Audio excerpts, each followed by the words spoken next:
Today, I'm going back to acrylics. We're going to be painting an eagle in acrylic on an old slate shingle, an old slate tile. So I've already transferred my eagle, and this is, like I said, it's an old slate tile. Let me see if I can zoom that out for you for just a second. You'll be able to actually see. So it's an old slate. This was a slate shingle from an old slate roof. Now this line I won't be able to get rid of because this was where the slate that was above it would have sat. You know, for however many years this was on a roof. This was actually on an old roof. I've got quite a few. Lou salvaged a bunch of slate tiles for me a few years back. They were taking down like an 1800s house here in town, and he went and he got me a ton of slates. So I just thought, you know, I have to make, this is actually going to be a gift for someone special to us. And I'm using my Simply Simmons brushes today. I have a link to these in the description. I haven't used these before, so this is the set. It comes with a size 4 round, number 16 round, and the flats, or the brights, are a 4, an 8, and a 16.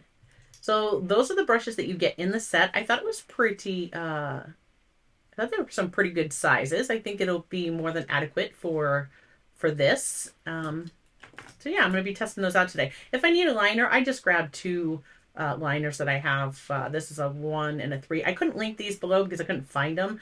These used to be, I got these here locally at AC Moore before AC Moore went out of business and became Michaels. I don't know if Michaels carries that Premier line or not, but anyhow, that's where I got them from.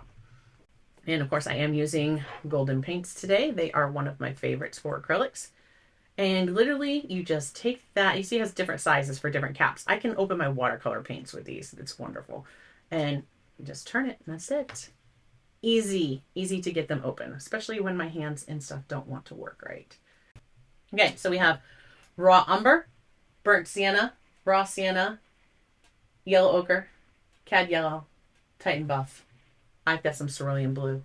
I also have zinc white, and I do have a Mars black just in case, but I don't think I'm gonna need to darken up anymore.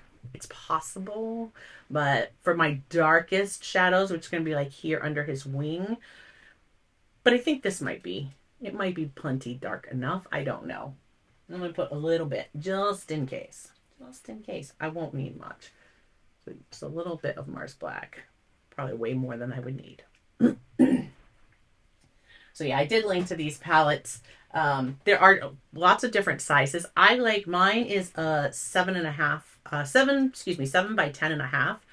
And it's just perfect. You guys have seen me use this. I have a couple of these this size, and you've seen me use it for, I'll use it for watercolor. I'll use it for like inks, all kinds of things. Okay, so today I'm just gonna I've got my long handled, and you see like this is, if I can get that in there, yeah, you can. It's like up here by my face, it's down here by the desk, and hopefully I'm not gonna poke myself. We will see. I'm gonna start with the tree trunk, and I transferred this with the Low Cornell, the white, which is actually right up here. I left it taped. So I actually took my reference photo that I printed, which was similar to this. It was just a bit bigger. I left that printed, and I just taped attached to the board, and I just rolled it up so that if I need to come back through and add, once I block this in, add more lines, then I can. Some of these images, you guys, after, I really do encourage you, go check him out on Instagram. His link is in the description. Amazing images of wildlife. Like, I fear for his life sometimes. I'm like, how is he getting that picture? He is way too close to that alligator. He's got some gator pictures that are just like, what are you thinking? Don't go there. Don't go there. Yeah.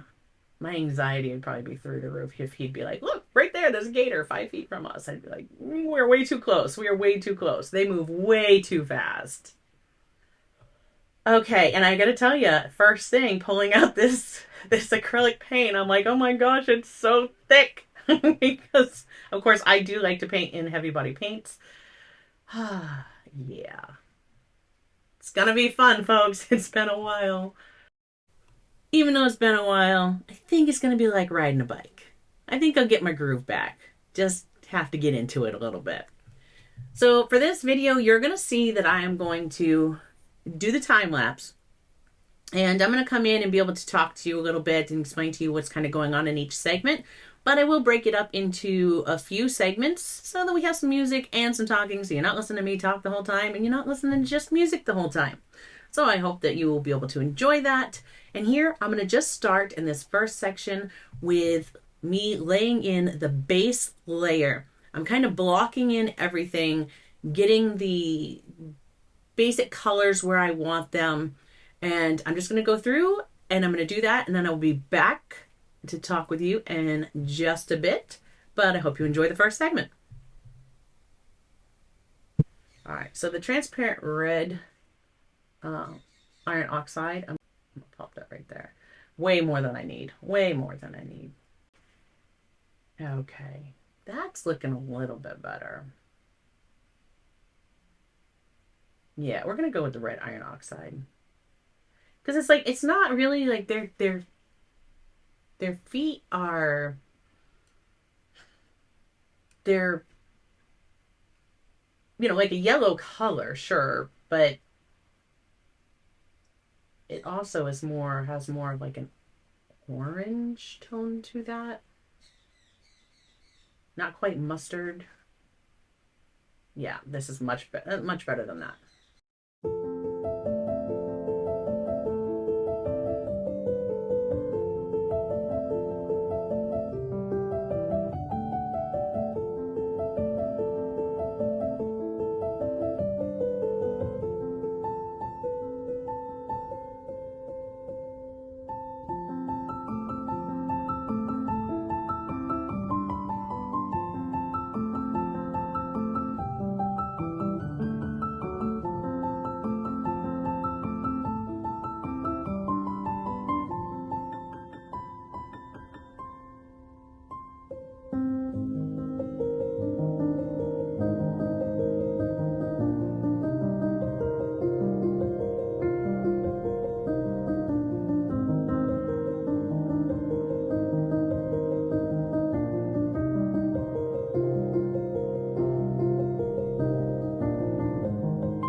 At this point, I have really got my base layers down. And now you're going to start to see me come back through, and in a minute I'm going to shift and I'm just going to start really working on the head, and I'm just going to kind of work my way from the top down. I was really trying to get the feathers some definition in the tail, and I think that working from here, I'm laying in this color, and I had green in the log, and I really didn't think that lended itself very well to the overall, aesthetic of the picture. And I'm going to change that. So I stopped. I knew I didn't like it, so I just stopped. And I moved up to the head, and I just started working on the eagle's head. And I'm going to come through and I'm going to refine the head and the eye and the beak, and I'm going to get that finished. And then I'm going to keep working my way down through. So in this next segment here, you're going to see me starting to refine those layers, finishing the head.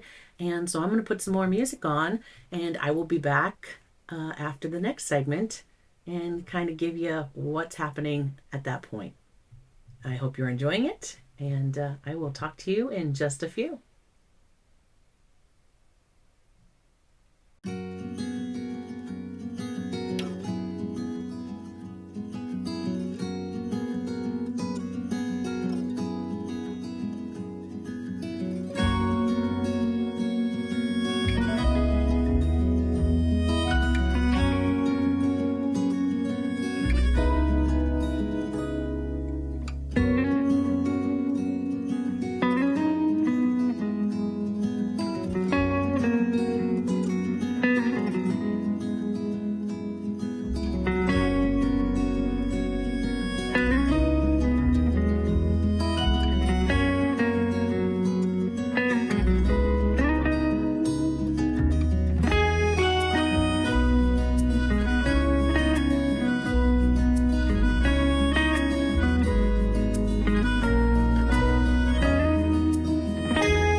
So here I'm really redefining that beak. I didn't like the color, it was too dark. I added some vermilion to my palette and really made that more of the brighter yellow orange that I was seeing in my reference photo. And then I went through and put in the shadows and just really got that definition a lot better for the overall shape of his beak. And then I started redefining his eye, and you'll see I'm here, I'm just going back and forth between my reference photo because I knew those tail feathers weren't right. Like I said last segment, I stopped because they just weren't getting there. And I knew that I wanted them to go and match the color of the feathers in his head because that's what it would be in real life. So once I had the head the way that I wanted it and I was happy with it, I came back through and just started working on those tail feathers some more, and I got those a lot better, a lot more to my liking. And so here I'm just starting to define some of the highlights and such in the wing, because at the edge of each of their feathers in their wing, there's like this lighter fringe at the tips. So I'm putting that in, but this is going to be much too bright. I'm going to have to come back and glaze over this and kind of tone it down once I have the overall feel correct. Like my lighting and the way that the hues need to be. I'm going to come back and glaze over this after, before I'm done. So I'm just going to keep going through in this segment, and I'm going to be working on the wing. And then you'll see me start to come through and work his chest, like here. I'm just getting this started. And there's a lot of work to do, and these values are not dark enough under his wing. So I'm going to have to darken that up too. But I will see you in just a little bit in the next segment.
So there I really worked on making sure that my tail had the shadows that it needed underneath his body and just redefining all the feathers, getting the details in on those so that they were the way that I really liked. And then you saw I dropped my reference down and I used my transfer paper to put in the highlights where I knew I was going to need them or to give me the line so that I would know where to put my highlights. And then came back through and highlighted those and then glazed over. This wing is still a little too bright on its brightest values. So I will glaze this one more time and tone everything evenly. And here, now I'm working on the shadows. There are a lot of darks that have to darken up for this eagle to start to look more three-dimensional and, you know, take that form and not feel flat. So I'm just going to keep going through, and you see I have my reference photo there. I am really paying attention to where my shadows need to be, where my darkest darks have to go on him to make those feathers really feel like they're fluffed out. He was kind of a little ruffled on this log, and I'm going to keep going through and doing that. And in this final segment, I'm going to work the details of the log. You'll see me do the final glazing. And I hope you enjoy the rest of this. I'll be back at the very end. But I hope you enjoy this next segment. And I will talk to you very soon.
So here you see the final details coming through on the log, and I hope you've enjoyed this one. Thank you for spending time with me today.